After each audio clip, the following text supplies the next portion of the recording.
Okay, alright. So saya dah rekod kelas ni untuk siapa-siapa yang tak dapat hadir lah. Okay. So basically kita akan buat satu sistem face to face lah kan. Kita punya online class ni. So kita cuba participate secara online lah. Sementara ada COVID ni. Macam saya cakap sebelum ni, kalau kita kumpul ramai-ramai nanti kita bergelimpangan kan, mati di dahsyat nanti.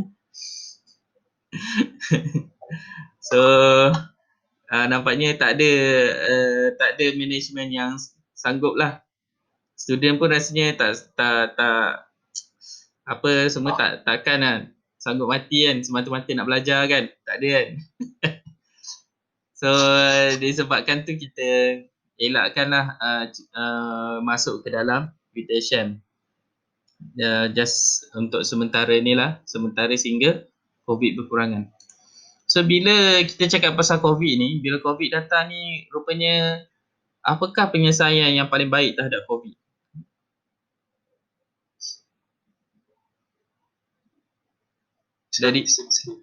Dari sudut kita lah sebagai engineer robot ni, apa penyelesaian yang paling baik terhadap COVID?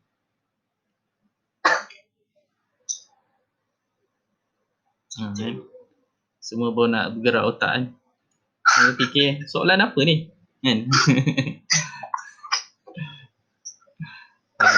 Ini just nak supaya korang gerak lah. Okay, apa dia?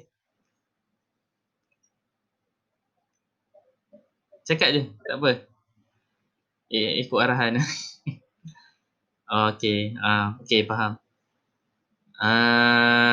Apa dia rasanya? Kita belajar mobile robot. So penyelesaian dia adalah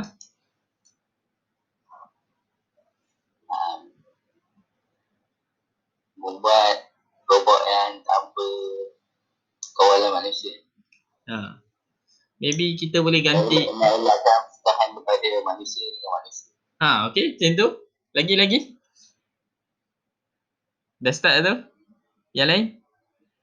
Apa idea korang untuk menyelesaikan COVID ni? Sebagai engineer mobile robot lah. Sebab kita bukan politician ke, bukan orang lain. Sebab kita ada kepakaran kita sendiri yang kita boleh contribute to the society lah. Apa kepakaran kita? So macam mana kita dapat selesaikan? Kepakaran kita robot lah kan? Okay. Macam mana robot boleh selesaikan masalah COVID ni?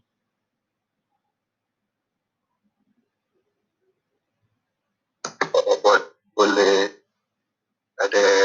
tak kena penyakit. Kan? Robot dia boleh tak kena penyakit kan? Pelik jawapan tu, tapi saya terima lah sebab jawapan pagi-pagi kan. Okay, so robot dia tak boleh dijangkiti. So kadar jangkitan dia kosong. So kalau kadar jangkitan dia kosong, apa kita boleh guna untuk robot ni? Untuk COVID ni? Kita boleh guna untuk replace apa? Frontliner. Frontliner kan? Betul. Dengan cerita robot untuk test. betul. Korek hidung orang kan? Boleh kejar orang yang tak ikut SOP kan? Rotan, saman. Okay. So sebenarnya robot banyak digunakan dalam dunia ni. Actually mobile robot lebih-lebih lagi dekat dalam COVID ni. Di mana macam US sendiri banyak nurse-nurse dah mula letak jawatan sebab dia tak nak bahayakan nyawa dia orang. Terpaksa berjumpa dengan orang COVID ni. Actually ia adalah satu pengorbanan yang sangat tinggi lah untuk frontliner kan. Dia terpaksa berkemungkinan untuk dapat COVID dan kemungkinan diri dia pun sendiri akan bila dapat COVID mungkin teruk lah, keadaan akan teruk dan sebagainya. So jadi kita boleh gunakan robot sebagai penyelesaian kepada masalah kita. Tapi kenapa kita still tak pakai robot sampai sekarang?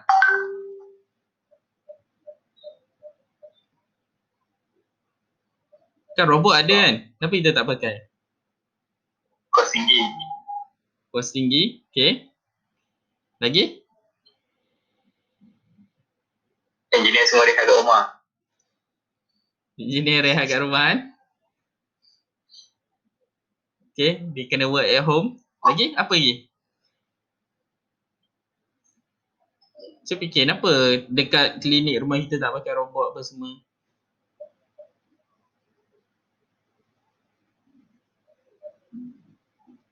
Sebab masih ramai orang mencari kerja. Tak boleh substitute dengan robot lagi. Tak boleh substitute dengan robot Itu adalah satu yang sangat menarik lah. Bila saya awal-awal saya habis belajar dulu, dapat panggil dari syarikat air mineral water, dia kata disuruh buat Springer dia suruh buat robot, boleh detect dia punya air apa semua besar air dia. So saya kata kat syarikat saya tak nak, sebab dia kata dia nak replace pekerja. Tapi saya silap satu benda. Dia akan replace pekerja macam technician, tapi dia akan buka ruang lebih kepada engineer. So masalah kita kat Malaysia ni, kita still lagi menggunakan low end punya teknologi untuk selesaikan banyak masalah kita lah. Sedangkan kita dapat hasilkan graduan-graduan engineer lebih ramai, patutnya kita move kepada employ engineer. Tapi tak, kita still lagi nak menggunakan solution yang low end lah. So solution low end ni dia hanya berfungsi untuk tahap skala kecil sajalah. So kalau kita nak menyelesaikan lebih skala besar, kalau kita pakai orang, banyak masalah. Kalau kita pakai engineer, maybe kita pakai seorang je, kita boleh jaga satu kilang tu. Tapi kalau kita pakai pekerja, lebih ramai kita perlulah. So in the end, kita terpaksa ambil pekerja asing daripada luar. So pekerja dalaman kita ada kebolehan engineering tapi tak diambil. Contoh, tapi engineering elektrik adalah yang tertinggi lah peluang pekerjaan di Malaysia, dan tahun lepas saja 5,000 peluang pekerjaan kan. So kalau korang tak dapat tu memang tak jumpa lagi lah, maksudnya company dia kan. Tapi actually peluang tu sangat besar. Elektrik adalah bidang yang paling tinggi. Elektrik elektronik tu samalah Okay.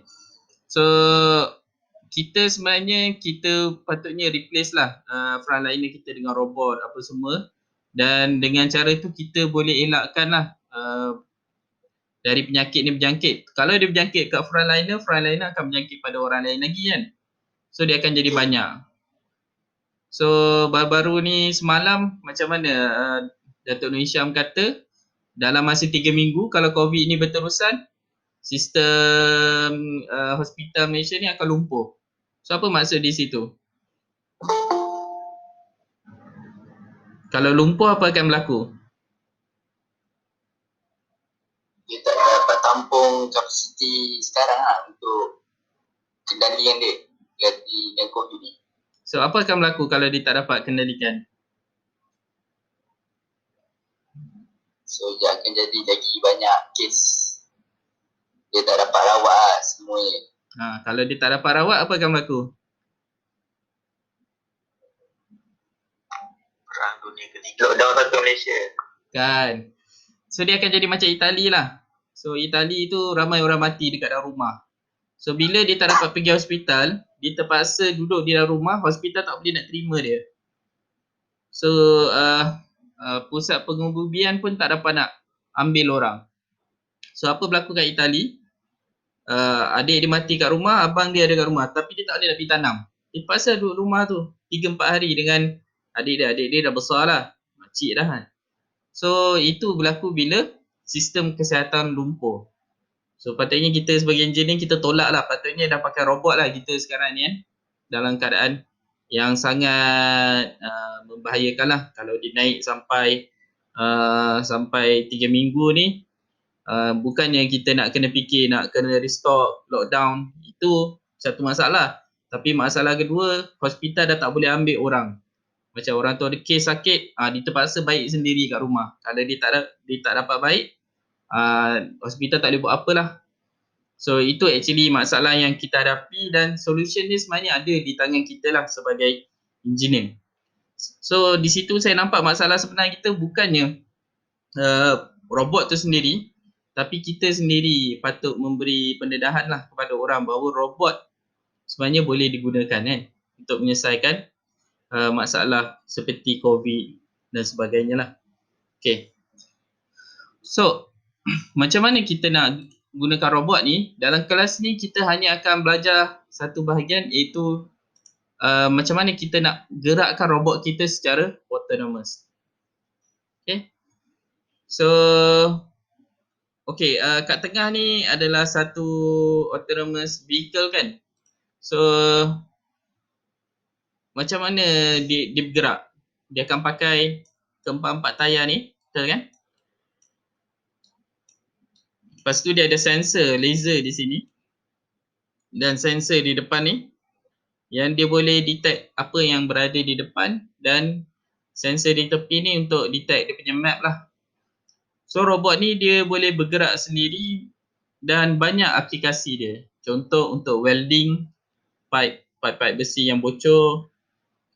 Sekarang ni dah digunakan, contoh di Malaysia pun ada di Jasco. So di storage yang besar lah, yang berskala besar, dia orang pakai robot. Okay.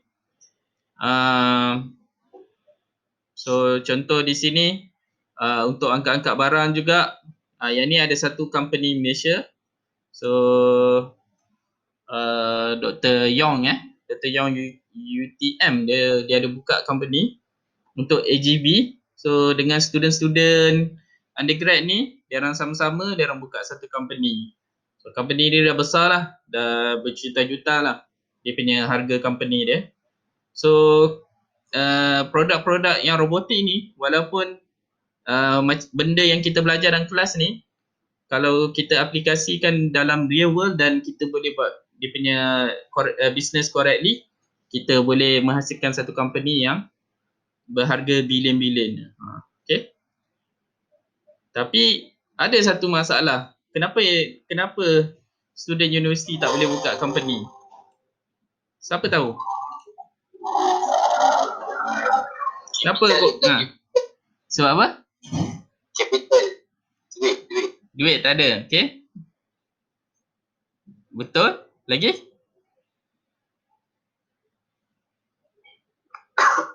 Sekarang kuasa membeli dah tak ada. Mungkin kuasa membeli orang bawah-bawah tak ada lah. Tapi syarikat besar still go on lagi lah. Maksudnya maybe kedai runcit dia tak belilah robot kan.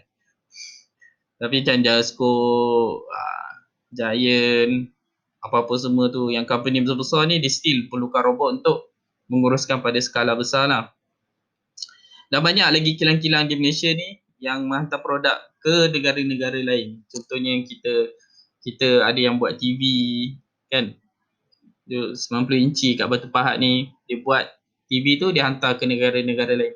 So all these kilang-kilang ni diperlukan robot-robot yang besar ni. Cuma kita, maybe kita tak nampak lah sebab kita tak ada pendedahan terhadap kilang. So satu, kita ni engineer ni kita macam kita tahu baca buku je lah sekarang ni Kedua, maybe kita tak tahu bahawa walaupun kita ada robot, tapi proses nak marketing tu bukanlah proses yang mudah. Kita perlukan kepakaran dari orang yang pandai market ataupun kita sendiri kena terjun menghadapi masalah tu. In 5 years kita akan jadi macam jutawan macam Dr. Yong tu lah. Dr. Yong tu banyaklah actually company student-student dari UTM dia buka sendiri kan. You all pun sendiri sebenarnya boleh buka. Dan banyak capital banyak datang daripada kerajaan dan daripada luar lah. Macam Dr. Yong tu dari Singapore lah. Singapore investor dari Singapore So investor banyak.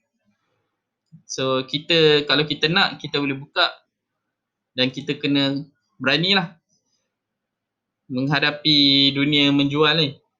So dia bukan hanya meng-create teknologi tapi kena menghadapi dunia menjual juga. So itu antara sebabnya tak banyak company di kalangan engineers ni lah student Tapi di universiti macam US, MIT banyak student-student dia buka company sendiri So you all ni ada tak yang nak buka company? Ada. Okay. Ada peluang insyaAllah. Okay kan. So mungkin in future ni, yelah walaupun bidang korang ni bidang yang banyak peluang pekerjaan kan, tapi kalau you all berminat, you all still lagi boleh buka company you all sendiri kan. Even recently ada satu company datang ke UTSM, company robot, saya dah cerita banyak kali lah benda ni sebenarnya. Company tu harga berbilion kan. So Company apa Doktor? saya tak ingat nama dia, tapi dia kan beritahu kat saya lah. Nanti saya tanya nama dia secara direct lah Saya maklumkan Dia supply robot kan? dia supply robot. Okay. Dia buat projek robot. Dia supply robot to industri lah. Kalau yang macam company yang berjuta-juta ni, Dr. Yong ni, dia panggil minggu lepas saya ada tunjuk gambar robot dia. Apa nama company dia?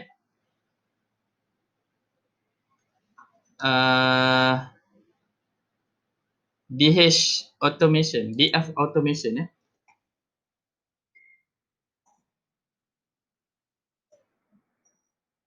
DF Automation. Ni banyak lah. So kebanyakannya student-student macam korang ni lah, dia orang buka company DF Automation. Dan sebenarnya banyak student-student dah buka company dah sekarang ni. Saya tengah racun korang lah kan. So korang pun sebenarnya boleh buka. Okay. So untuk korang buka ni, korang maybe kena ada teknologi, dan teknologi yang korang pakai untuk DF Automation adalah apa yang kita belajar dalam kelas ni lah basically. Okay. So isu dia korang dah ada ni, macam mana korang nak jual je lah. Okay. So untuk robot ni, dalam kelas ni kita akan belajar macam mana kita nak gerakkan robot ni secara autonomous. So kita akan pakai satu teknologi dipanggil SLAM. Nanti saya terangkan lagi apa ni SLAM. So application dia, kita boleh jual robot vacuum cleaner, robot yang potong rumput. Contoh macam mana? UTSM perlu potong rumput, padang bola sepak perlukan pemotong rumput, padang golf, semua yang besar-besar tu, kalau ada robot tu, banyaklah kita punya application kan. Surveillance ni, yang saya cakap ni sekarang dah ada dah. Orang-orang apa yang dari universiti-universiti lain, dia orang dah buka company dan dia orang dah start jual lah. So bidang ni masih kecil lagi dan sedang berkembang.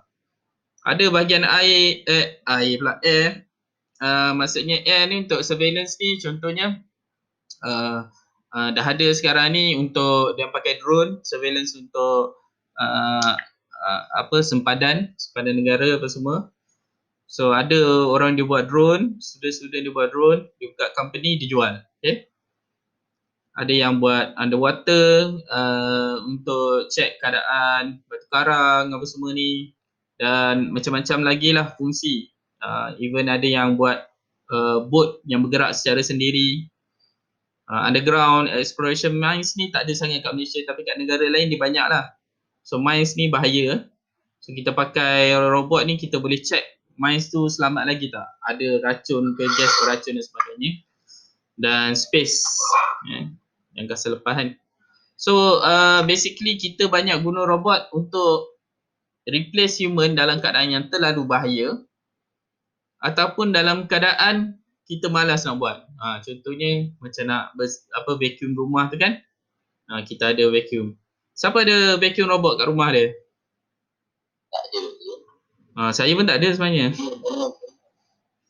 So kalau kita boleh buat teknologi tu di Malaysia sendiri, macam kita jual goreng pisang lah, walaupun kita untung 10 sen, tapi kalau berjuta-juta orang beli, kita akan untung 100,000 lah kalau berjutaan. Kalau ada 30 juta orang beli, so kita boleh dapat 300,000 hanya dengan keuntungan 10 sen kan. So lebih ramai orang beli produk kita, walaupun kita jual secara murah, lagi banyak kita punya keuntungan. So di situ pentingnya kita ada teknologi kita buat sendiri daripada Malaysia lah. Kalau you all develop, dan you all boleh jual lebih murah sebab dalaman punya, dan you all akan ambil pekerja di kalangan student Malaysia semua. So kita boleh dapat banyak keuntungan, dan dia boleh jana ekonomi Malaysia secara dalaman lah. Okay. So back to our mobile robot. So saya ada robot, saya nak pergi dari point A kepada point B. Saya cakap dekat robot saya pergi ke satu titik di B. Okay. So robot saya akan bergerak secara autonomous. Dia akan bergerak ke point B. Okay. So nampak mudah kan? So apa masalah untuk kita gerak ke point B? Okay. Mungkin ada dinding di depan kan? Apa lagi halangan yang kita mungkin ada?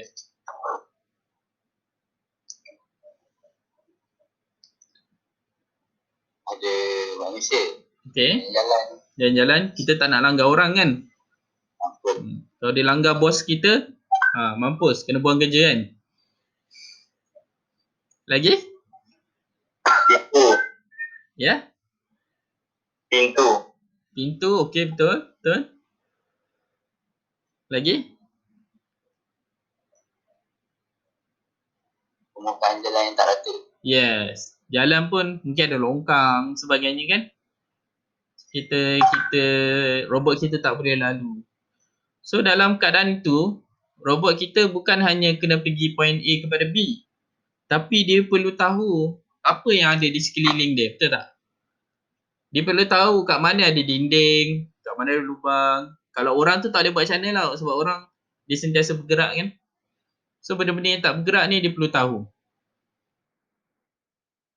So kalau kita gunakan cara biasa A ke B, pastinya robot kita akan rosak lah. Dia langgar dinding atau dinding yang akan rosak dan sebagainya. So benda ni kita tak boleh buat macam tu.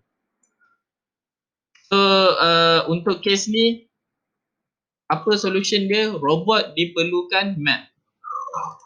Okay, ni point pertama yang penting ya. Dia perlukan ada peta. Dia perlu tahu apa yang ada kat sekeliling dia kan. Ada dinding. So kalau ada dinding, robot ni sepatutnya cari jalan lain supaya dia boleh pergi kepada B. So map adalah yang pertama. Kedua, robot kita mesti boleh localize. Localize ni maksud dia apa?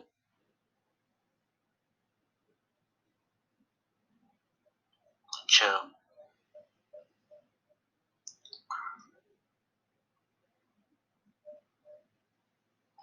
Apa korang rasa?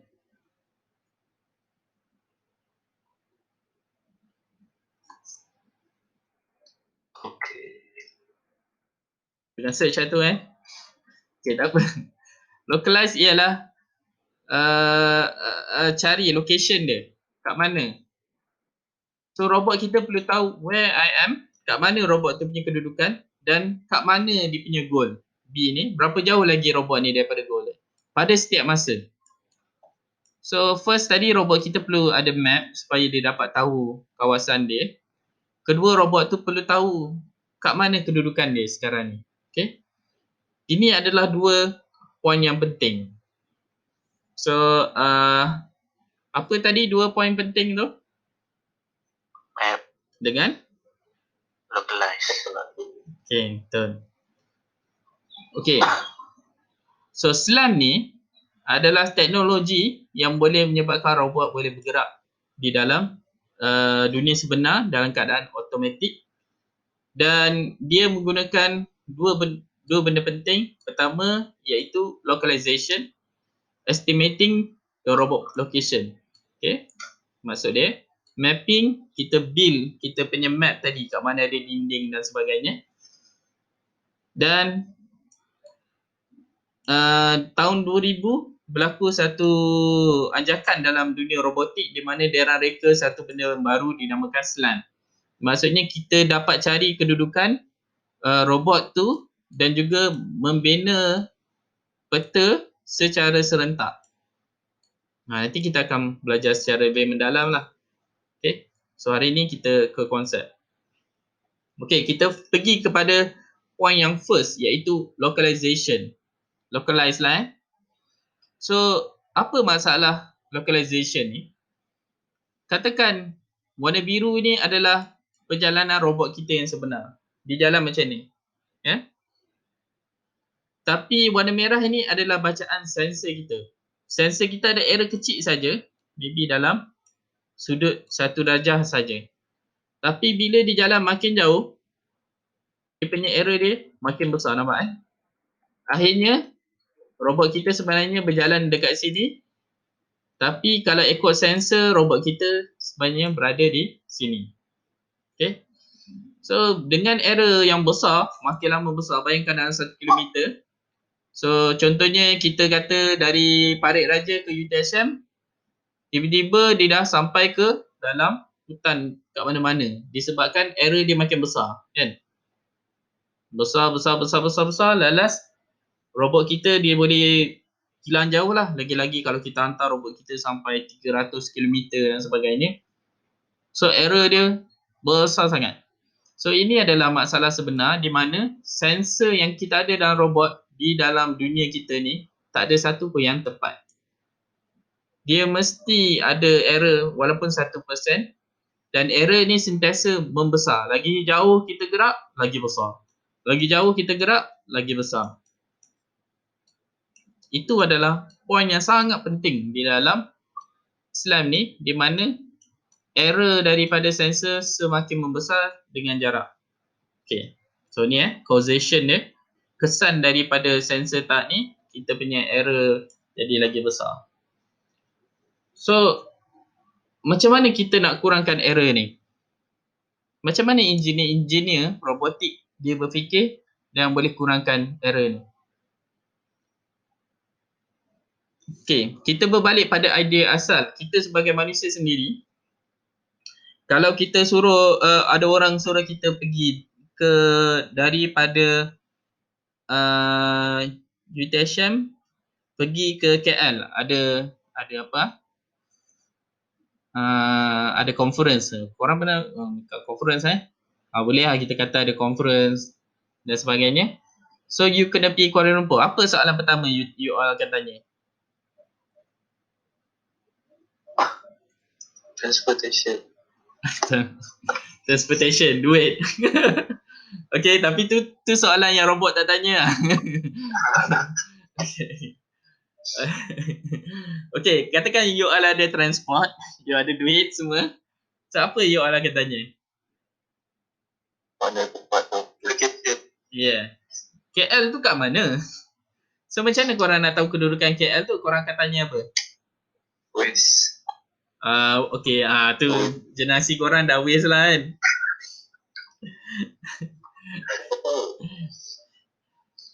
Biasanya kita akan tanya macam bangunan lah. Betul tak?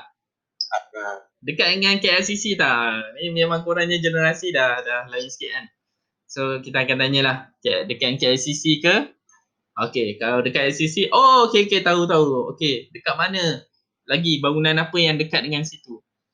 So kita akan cari landmark yang menunjukkan, dari landmark tu kita boleh tahu kita berada di mana. So dalam benda yang sama untuk robot, kalau kita nampak satu point di sini, okay, benda ni tak bergerak, ini adalah kita punya landmark. So jarak dia kononnya dalam 2 meter dari kita. Lepas tu robot kita jalan di sini, jarak dia 2 meter daripada landmark ni. So gunakan matematik semua, trigono apa semua, kita boleh dapat lah dia punya X dengan Y dia kan. So menggunakan cara ni kita dapat sentiasa tahu kat mana kedudukan robot kita kalau kita ada landmark. Betul tak? Betul. So kalau kita ada banyak landmark, so kita sentiasa boleh check lah robot ni dari mana ke mana. So dengan cara tu kita dapat kurangkan error bacaan sensor kita kalau kita ada bacaan landmark. Okay. So itulah solution kepada localization yang engineer terfikirlah. So mudah saja macam kanak-kanak punya solution je, tapi ianya adalah logik. Okay, yang tu betul. So saya nak ajar kat korang macam mana pemikiran engineer ni supaya korang faham macam mana cara kita dalam robotik ni kita selesaikan masalah. So in future you all akan hadapi masalah bila implement robot, you all akan first cari idea dulu macam mana kita nak selesaikan masalah ni. Kemudian baru kita masuk ke dalam matematik dan dia punya algoritma semualah. So katakan ini adalah robot saya pada masa kosong. So awal-awal tak gerak lagi. Ini pada masa 2 saat, ini ada masa pada 3 saat, 3 second. So pada masa pertama, bila kita nak jalan, kita nampak ada landmark. Sini dengan sini. So first, apa yang kita buat, kita ambil bacaan landmark tu. So kita ambil bacaan landmark tu. Dan kita boleh tahulah daripada landmark ni, berapa jauh robot ni kedudukan awal dia kan. Okay. So satu, kita guna landmark. So daripada landmark ni, kita jalankan robot kita. Dan ini bacaan robot yang ini bacaan robot yang tanpa landmark. Dia ada error kan. Warna merah ni error meningkat sebab kita tak gunakan landmark. Kalau kita gunakan landmark, robot ni jalan, kita nampak kita nampak ni kat sini. Bila kita jalan sampai sini, kita nampak lagi landmark ni. Jarak kita dengan landmark ni kita boleh kira lah kedudukan robot kita berada di mana. So dengan cara tu kita boleh betulkan kedudukan robot kita bukan di sini tapi di sini sebenarnya. Dan seterusnya, kita jalan lagi, kita jumpa landmark lagi, kita buat benda yang sama. So berterusan lah. So ini adalah solution kepada localization. Okay. Kedua, okay. So ada soalan Maksudnya setiap kali sebelum kita nak hantar robot tu bergerak dari point ke point, kita kira dulu landmark semua. Lepas tu bagi tahu dekat robot. Baru kita hantar dia bergerak. Macam tu. Betul. Tapi robot ni, benda ni berlaku secara laju lah. Dalam masa 1 saat 100 kali dikira kan. Dia akan nampak ni, dia nampak ada satu benda, dia rekod. Okay. Dia nampak lagi satu benda, dia rekod. Okay. So dia macam dah ada sistem dalam robot tu lah sendiri yang kira. So okay, mungkin kita boleh tengok satu video.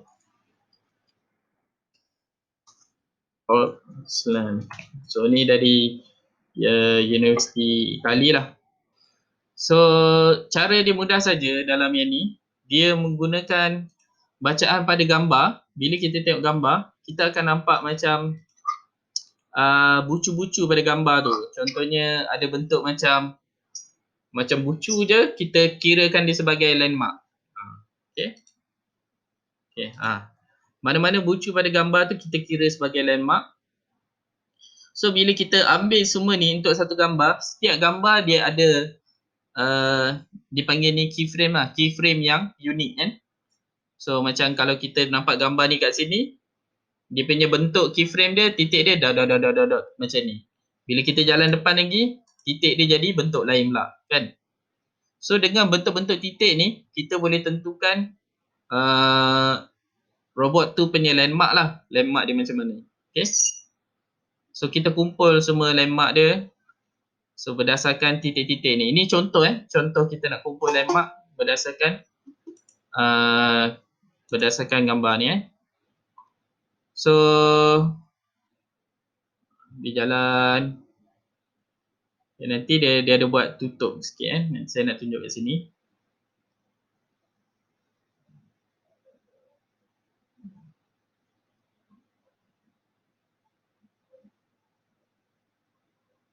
Okey, ni bacaan robot tu gerak situ.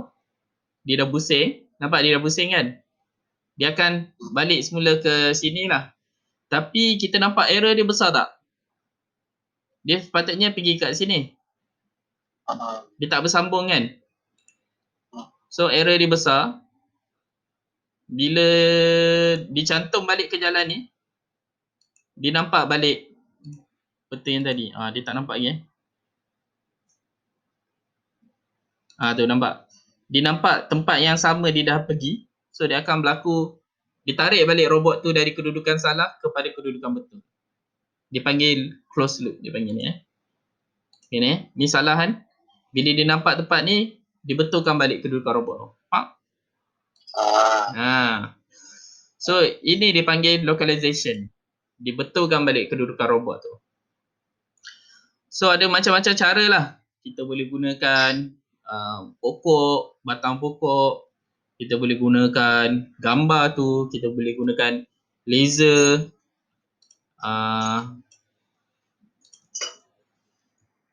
Velodyne ataupun Loom Rider.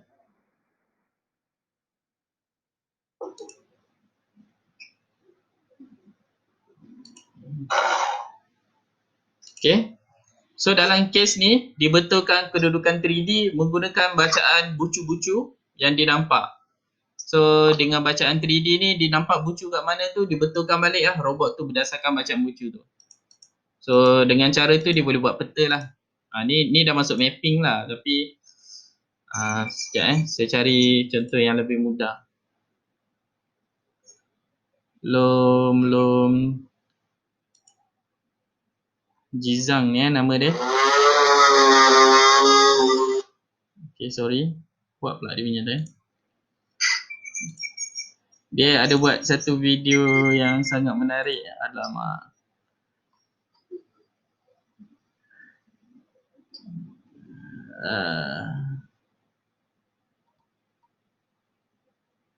Okay ni ha. So Jizang ni dia student dulu. So dia buat pakai 3D LiDAR. So digunakan bacaan landmark tu dibetulkan kedudukan dia kat berada di mana kan. So dengan cara tu dia dapat buat satu peta 3D yang cantik lah. So kalau dia tahu kedudukan dia just perlu rekod je bacaan 3D dia. Menggunakan landmark tadi dia dapat betulkan kedudukan dia. Okay. So tu dia tu. So ni lalas peta yang dah siap. So saya dah tengok programming dia dulu tak ada susah mana. Ni bacaan 3D dia.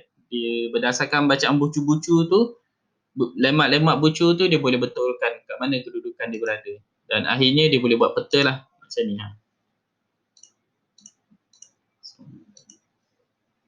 Okay. So ni antara yang dalam robotik lah yang korang pun boleh buat juga kan. So basic idea dia dekat situ lah, landmark tadi. Okay. So kita boleh gunakan landmark untuk betulkan kedudukan robot kita. Tapi dapat masalah kedua pula. Okay. Yang tu kita dah tutup. Kita dah tutup cerita landmark untuk localization. So kita ada yang kedua, ada dua je benda penting. Yang kedua adalah mapping. Kita nak buat map. So masalah map ni, okay kita tahu ini landmark kita warna kuning ni kan. Warna kuning ni adalah landmark kita. Okay. Bila kita jalankan robot kita, kita macam awal tadi lah, kita akan suruh robot kita rekod kat mana landmark tadi, betul kan? Tapi disebabkan sensor kita ada error, so bacaan landmark kita pun akan ada error. Sepatutnya ada kat sini, tapi landmark kita dia ada lari sikit. Okay. So ni dunia sebenar. So bacaan dia akan lari juga. Tapi bacaan error untuk landmark dia tak membesar. Dia tak macam yang localization tadi, lagi jauh kita jalan, lagi besar error dia kan. Bacaan mapping ni dia tak membesar. Tapi dia banyak bergantung kepada localization. Macam mana pula tu? So kita nak buat landmark ni, kita nak rekod kat mana landmark tu berada, kita akan ambil berdasarkan di mana robot kita berada. So untuk dapatkan landmark yang tepat, kita perlukan localization yang tepat. So di situ dia punya tu sensor punya error, masalah error. So map kita akan jadi tak accurate lah kalau kita punya measurement ada error. Lepas tu kalau kedudukan localization robot kita tak tepat pun, map kita akan jadi tak tepat. So kita ada dua masalah. Localization dia perlukan bacaan landmark yang tepat. Mapping kita nak buat landmark yang tepat tapi kita perlukan localization yang tepat. So dia macam masalah ayam dengan telur lah dipanggil.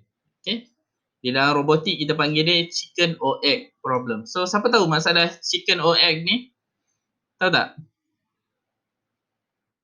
Yang telur.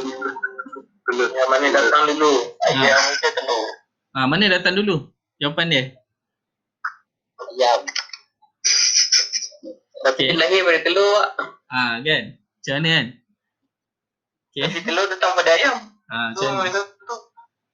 Datang ke ayam lah. Sebab ayam baru dekat telur. Kan? So, tentu salah dia. Okay. Tu pening lah dia kan? Saya pun. So kita jangan fikir lah benda. So kun fayakun lah semua jadi kan. Okay. So manusia pun sama juga kan. Mana datang dulu. So benda-benda ni robotik adalah benda yang sama. Mana kita perlu selesaikan dulu? Mapping ke localization? So dalam dunia robotik dia kata apa kata kita selesaikan dua-duanya serentak. Okay. So kita selesaikan mapping dengan localization secara serentak. So dipanggil simultaneous. Simultaneous ni serentak lah. Simultaneous localization and apa? Dia kena ada dua, localization and mapping kan. Tu je lah. So itu adalah SLAM. Okay. So SLAM ni mula dari tahun saya lahir dululah. 35 tahun dah. Dia berdasarkan matematik yang korang belajar time korang punya tahun 2 dululah. Differentiation differentiate kan, benda-benda macam tu dengan penerapan metrik dan sebagainya. So, dia dapatlah macam mana relation antara futures dengan lemak ni kat mana kedudukan semua benda. So dia ada kena-mengena dengan matematik lah juga. And then pada tahun 1986 di ICRA ni adalah conference robotik yang terbesar lah sehingga sekarang. So mulalah perbincangan macam mana kita nak selesaikan antara Smith, Self dengan Cheeseman Kenapa nama ayah dia namakan Cheeseman? Tapi diorang tiga ni terkenal lah apa yang diorang buat sampai kita pakai sampai sekarang. So diorang kata kita boleh selesaikan guna SLAM, gunakan Kalman filter lah. Kalman filter ni kita tak bincang dalam kelas ni tapi simple juga sebenarnya solution dia. Lepas tu 1995 mulalah perkataan SLAM dipakai. 1995-99 mula orang pakai SLAM ni dalam dunia sebenar. So robot boleh gerak autonomous. Dan tahun 2000 sehinggalah sekarang banyak robot-robot telah digunakan sehingga sekarang masih lagi famous research mengenai SLAM ni. Macam mana kita nak buat robot kita berjalan dalam dunia sebenar. Okay. So boleh hafal tak sejarah dia ni? Tak payah kan? Tak payah. Saya yang penting idea tu lah. Idea masalah dengan solution tu korang kena faham lah. Macam mana cara engineer berfikir supaya satu hari nanti korang pun ada cara korang nak selesaikan masalah korang akan berfikir dengan cara yang sama. Okay. So kita selesai tadi. Kita dapat solution dengan SLAM tu. Kita dapat buat robot kita berjalan secara autonomous. SLAM ni kita tak gunakan secara matematik yang kita selalu pakai lah. Okay. Sebab apa? SLAM ni masalah bila kita jalan dalam dunia sebenar, bukan saja sensor kita ada error. Sensor kita kadang-kadang bacaan betul tak betul. Lepas tu tayar robot kita pun kadang-kadang dia akan sleep. Bukan tidur sleep.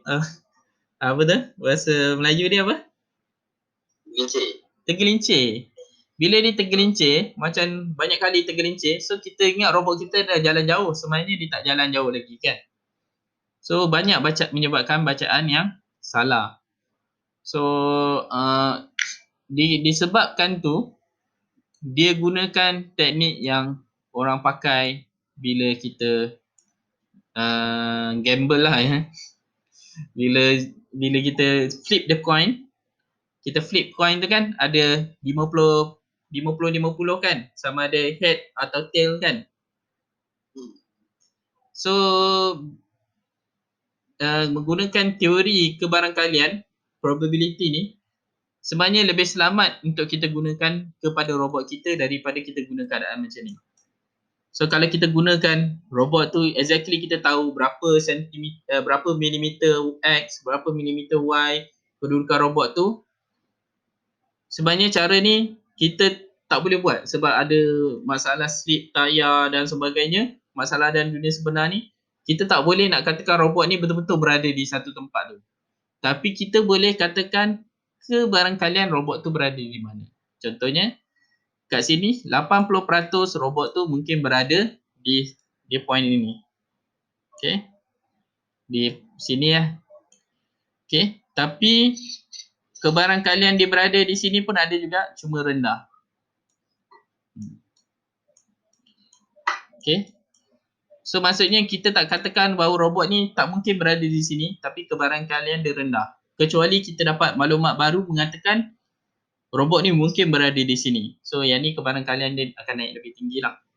So dalam keadaan robotik ni kita menggunakan kebarangkalian. Okey. So ini adalah kebarangkalian. Nilai kebarangkalian paling tinggi adalah 100% lah. So 1, paling rendah 0.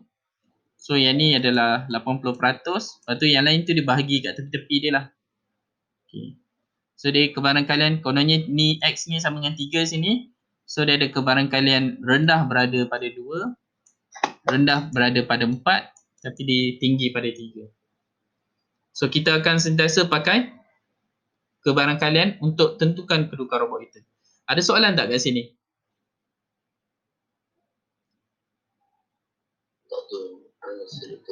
Okey ya. So okey, yang ni penting.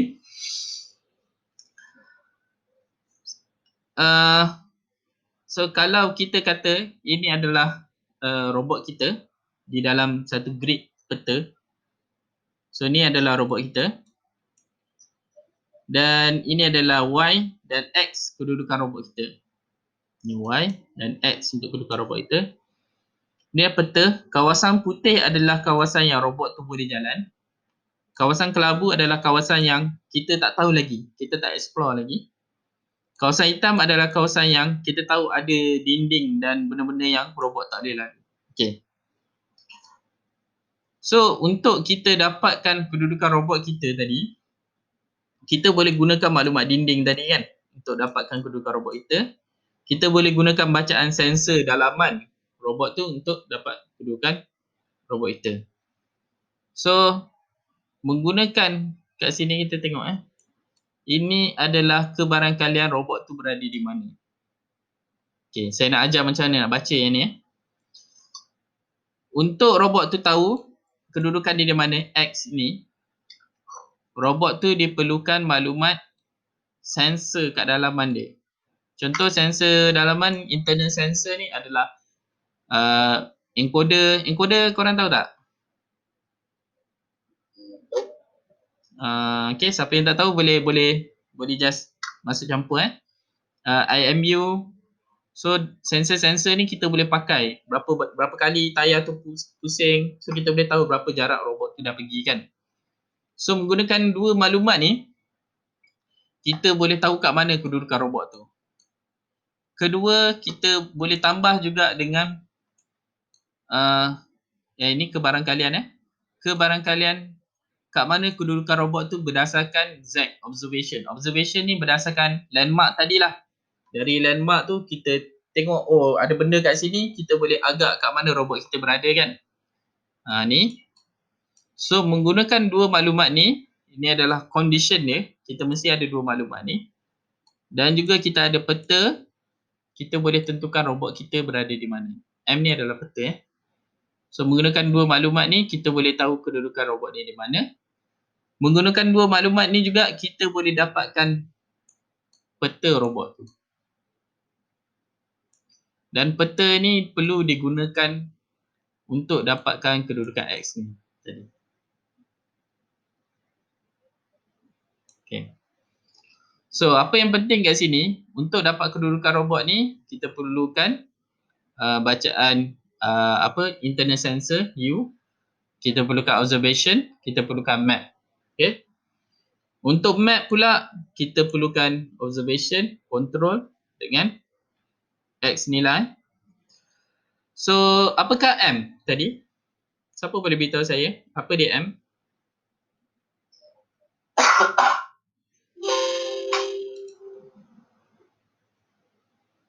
Apakah itu M? Zaki? So ada dua Zaki kan? Saja. Okay Zaki. Mapping, map. Okay. Apa tu U Syamata? Control ataupun internal sensor. Okay.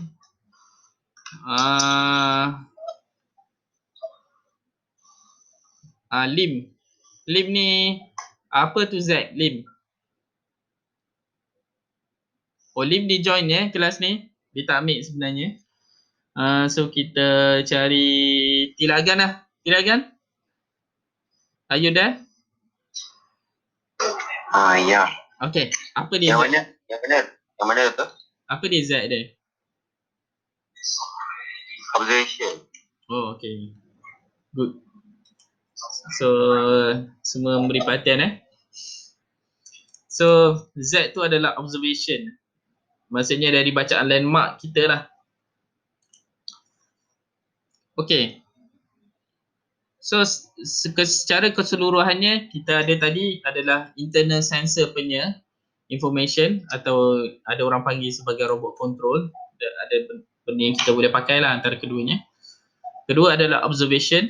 So maksud di sini U. Lepas tu ada sub kat sini 1 double dot hingga T adalah maksudnya U1 hingga T. U1, 2, U3 sampai T adalah masa sekarang lah. So ni adalah masa. So ini adalah bacaan U pada masa 1, T sama dengan 1. Bacaan U pada T sama dengan 2, bacaan U sama dengan T sama dengan 3 lah. So maksudnya bacaan tu kita kumpul semua, kita boleh dapat kat mana kedudukan robot kita. Di masa sama kita perlukan juga bacaan Z dia. Bacaan Z ni contoh yang OpsLam tadi kita pakai bacaan gambar kan. Titik-titik gambar tu. Bacaan Z ni boleh jadi juga bacaan laser kita ditembak dinding. So jarak antara dinding tu kita boleh dapatkan kedudukan robot kita lah. So Z ni boleh Z pada masa 1, 2, 3 hingga T. Okay. So kalau kita ada dua-dua ni, kita boleh dapatkan peta dan juga kedudukan robot tu. Kedudukan robot dari 1 hingga T. So kita dapat tahulah sejarah robot tu di jalan. Daripada start sampai sekarang, robot tu jalan macam mana. So ini saja adalah SLAM. Kalau you all dapat selesaikan ni, kita dapatlah kita punya SLAM dan robot kita boleh berjalan secara automatik. Okay. So saya nak yang korang faham kat mana sensor. Apakah sensor, bacaan sensor di sini?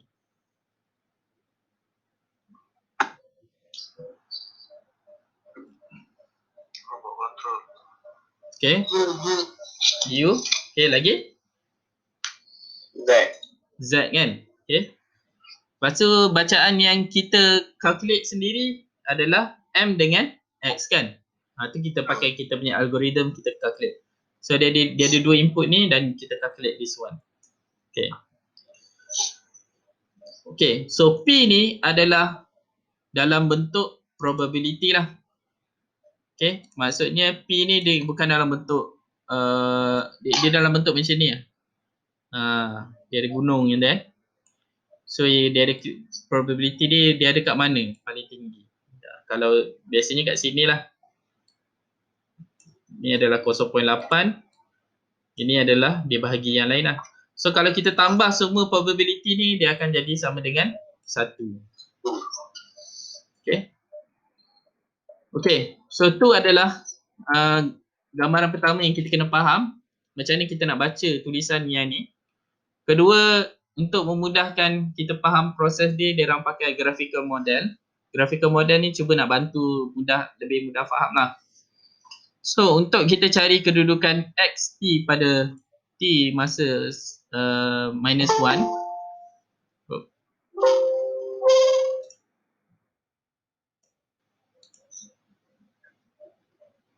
Abdul Hakim ni Abdul Hakim boleh register tapi dah lambat. So mungkin saya akan keluarkan amaran lah. Okey. So kalau pada kedudukan XT minus 1, kita nak dapatkan XT minus 1, kita kena dapatkan UT minus 1. Okey. Daripada XT minus 1, kita boleh dapatkan bacaan, kita gunakan bacaan Z tu, kita boleh simpan kita punya landmark tu ke dalam kita punya peta. Okey. Dan robot kita diterima arahan kedua, dia bergerak dengan UT, dengan arahan UT, dan bacaan sensor UT adalah bacaan encoder dengan IMU. So kita dapatlah kedudukan dia di sini XT, dan kedudukan ini dibetulkan oleh bacaan ZT. ZT dibetul berdasarkan map lah. So maksudnya map kat sini, dia macam susah sikit nak faham, dia macam leceh sikit lah. So macam, okey, robot ni nampak landmark dia ada di sini. Sekejap ada orang masuk lagi.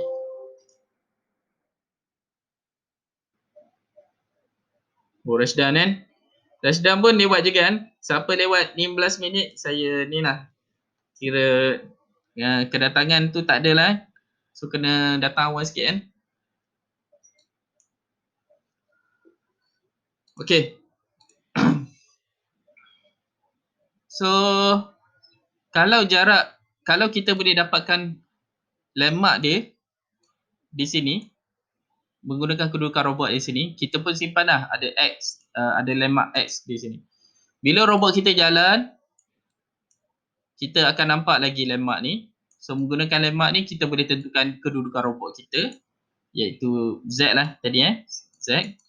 Dan juga kita gunakan bacaan U kita boleh dapatkan kedudukan robot kita. Kita campurkan kedua-dua bacaan ini.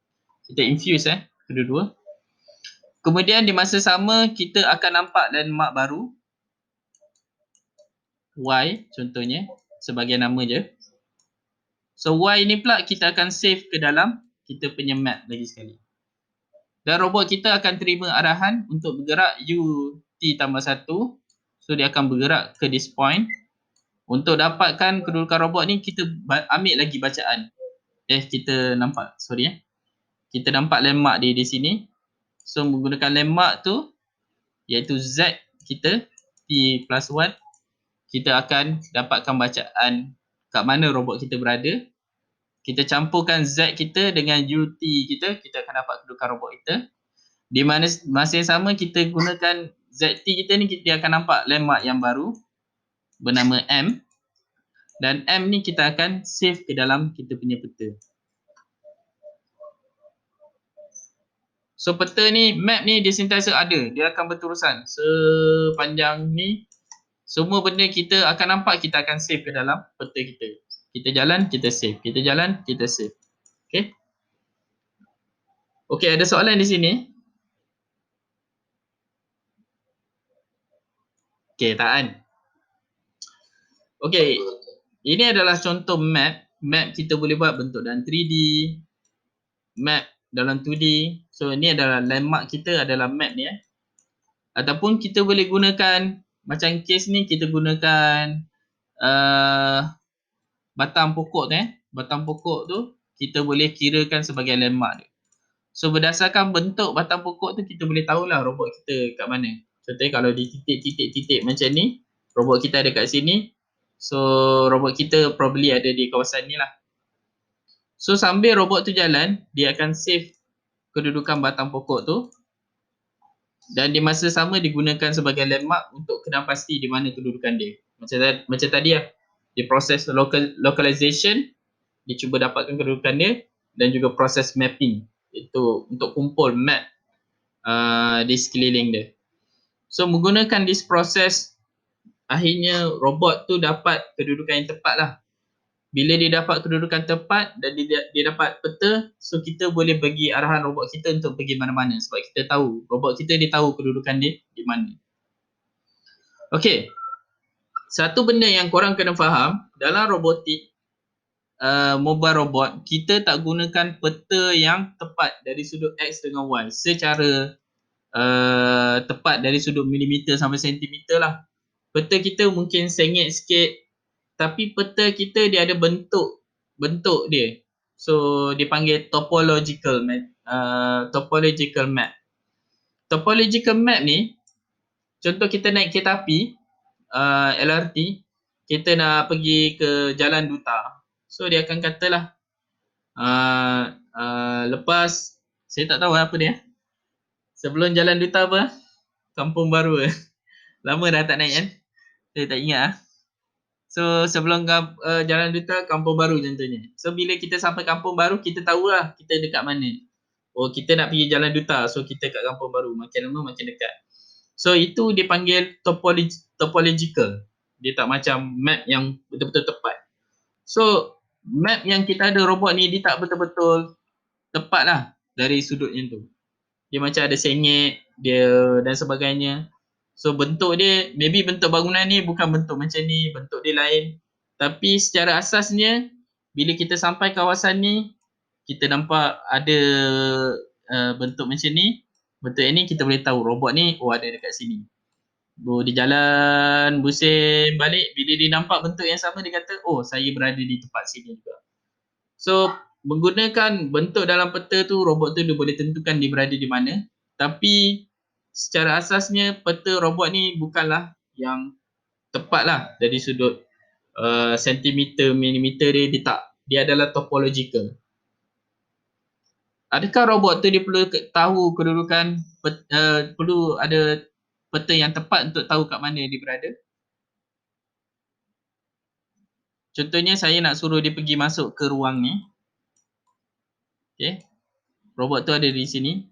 Saya tak perlukan bentuk yang tepat pun. Selagi mana robot tu dia tahu, dia boleh jalan. Dia boleh cari jalan dia sendiri. Kalau nak masuk sini dan dia jumpa, dia boleh pergi ke sini. Selagi mana robot tu boleh pergi ke tempat yang betul, bentuk dia tepat ke tak tu tak apa. Dia tak jadi masalah. Okay, boleh faham? Okay. Selagi mana dia tahu dia dah sampai kan. Okay. Macam itulah kita pakai robot kita, topological map. Okay. Selain itu, robot ada masalah-masalah lain yang menyebabkan dia tak tepat. Contohnya, dia nampak landmark kat sini. Tapi rupanya ada landmark yang sama. Contoh ni dia nampak sini, dia nampak okey, saya berada di sini. Tapi rupanya ada lagi satu landmark, sama juga bentuk dia. So dia kata, saya mungkin berada di sini. So dia ada dua kemungkinan, satu di sini dan di sini. So ini dipanggil sebagai correspondent punya error, di mana robot tu kadang-kadang dia sampai satu tempat, dia ingat dia berada di tempat lain. Okay. So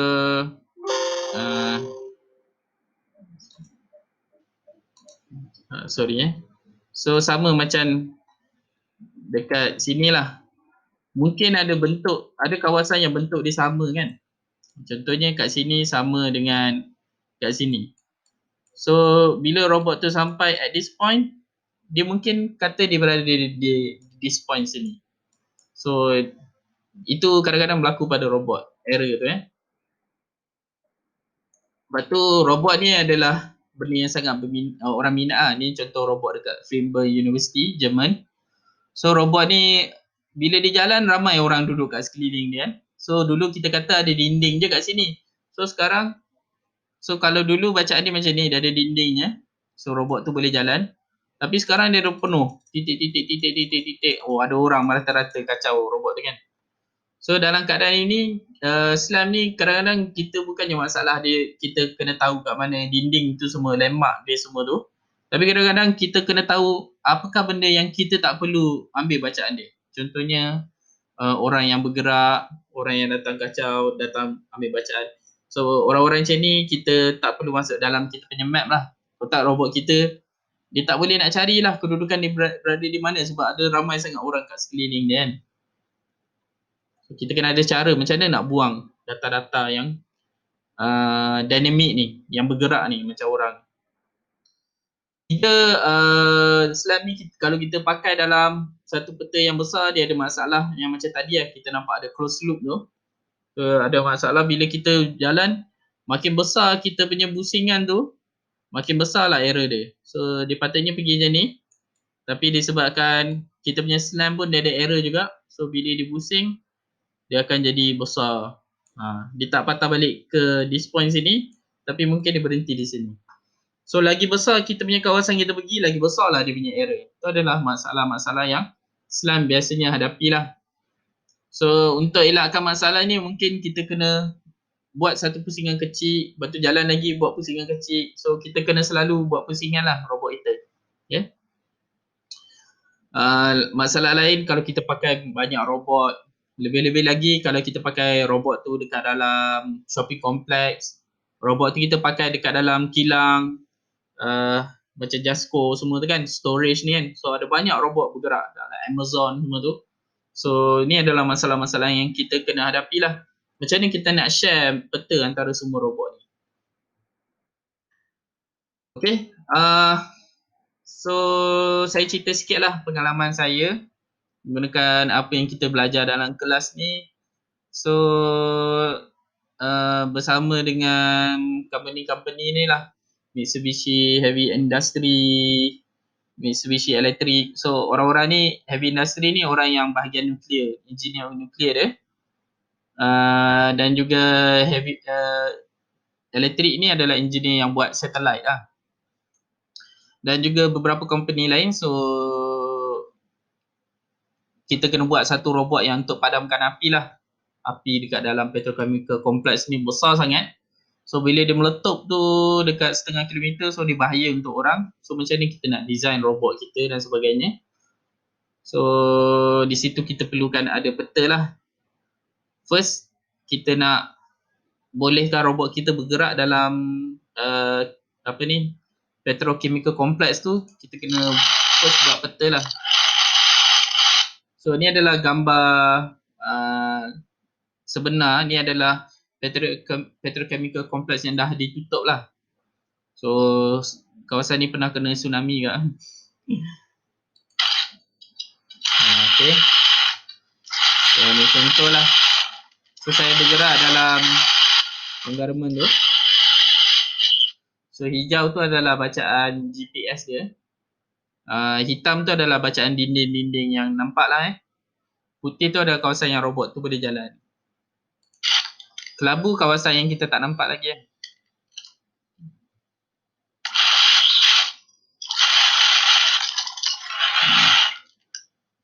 So yang tu kawan saya lah tu.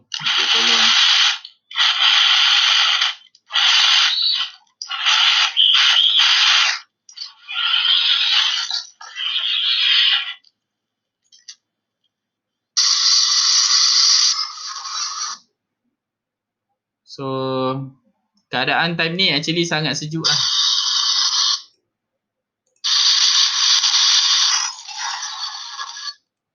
Saya ingat time ni suhu dia dekat 11 darjah kan. Kalau 0 darjah dia baru ada snow kan. Sejuk sangat. So kawan saya dia bagi sarung tangan dia. Okay lah. So kemudian biasanya engineer dia kata, engineer firefighter tu dia kata dia tak boleh nak baca peta yang ni kan. So korang boleh faham tak peta macam ni?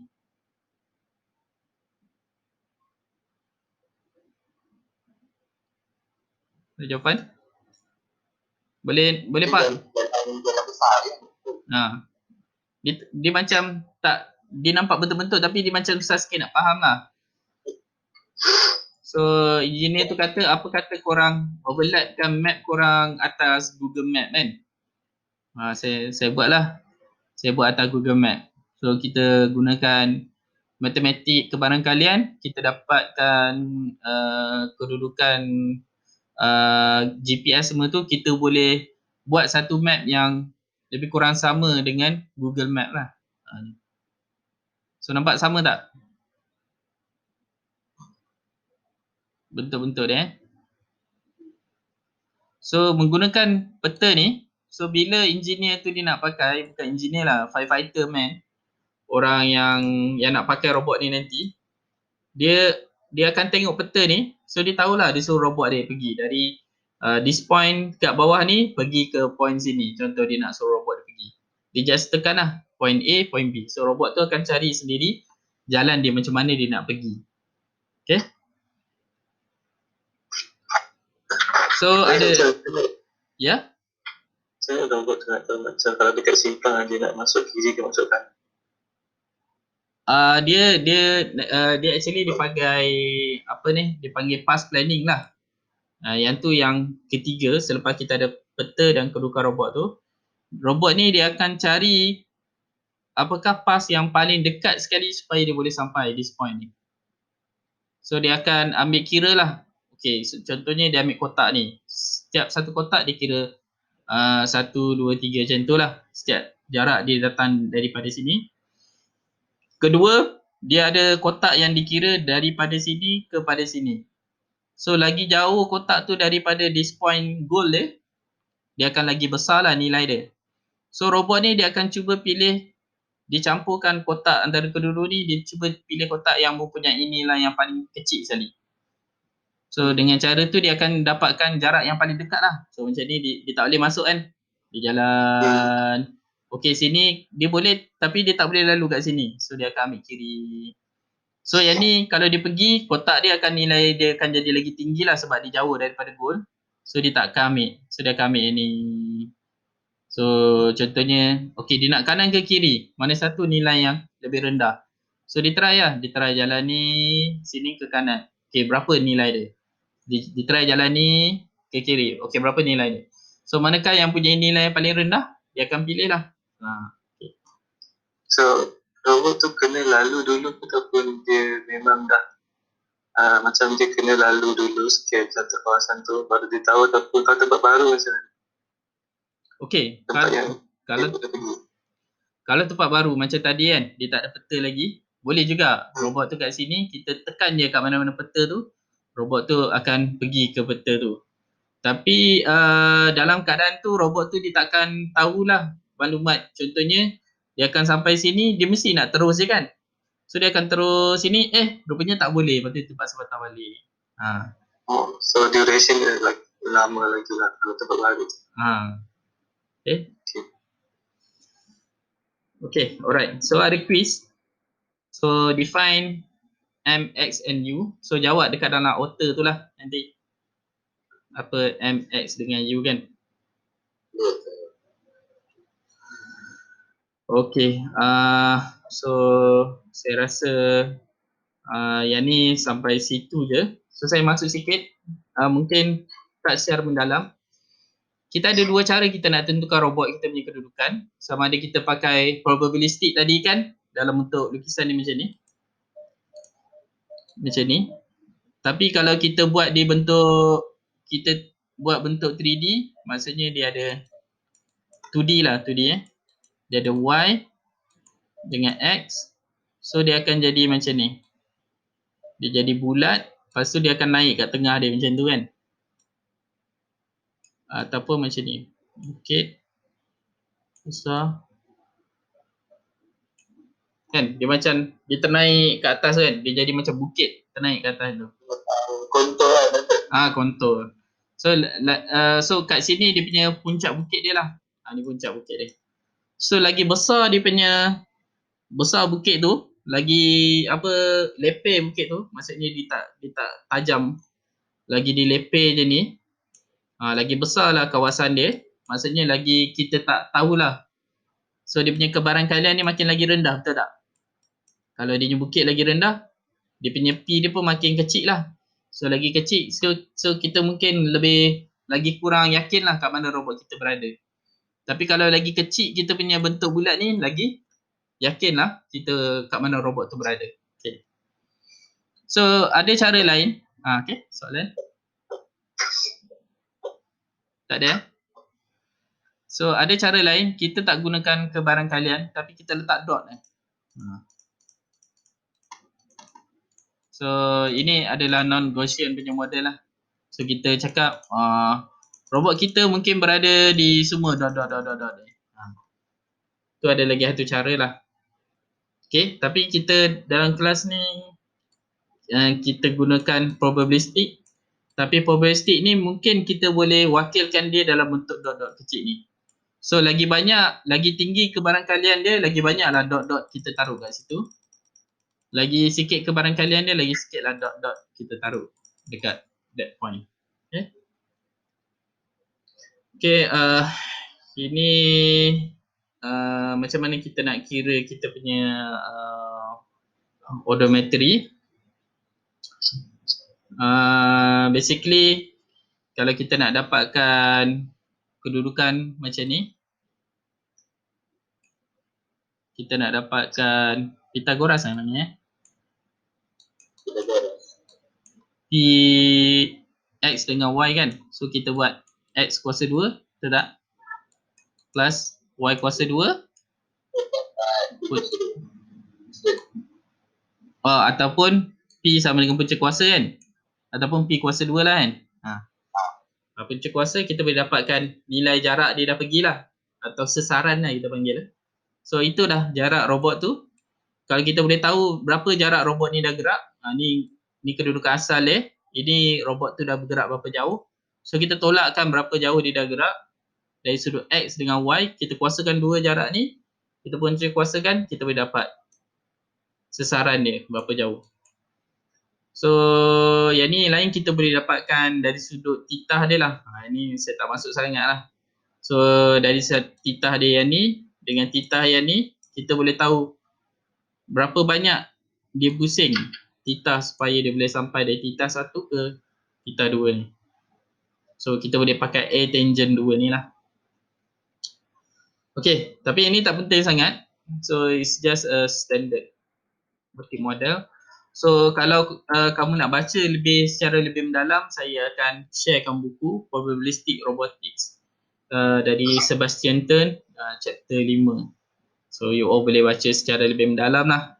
So dalam course ni saya tak akan cover semua sebab dia ada banyak. Tapi saya, kalau you all berminat dalam bidang mobile robot ni, saya cadangkan you all baca lah. Saya sendiri pun dah baca buku ni habis lah. So kalau you all berminat, baca yang lain lah lebih dari apa yang ada dalam kelas ni. Okay. Okay. So sampai situ kot. Jadi kita simpan untuk minggu depan. Okay. So ada soalan di sini?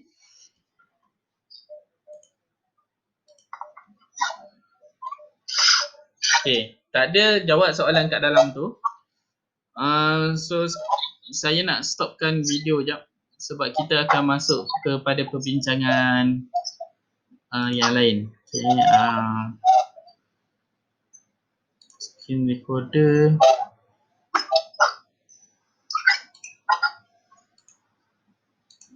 Stop.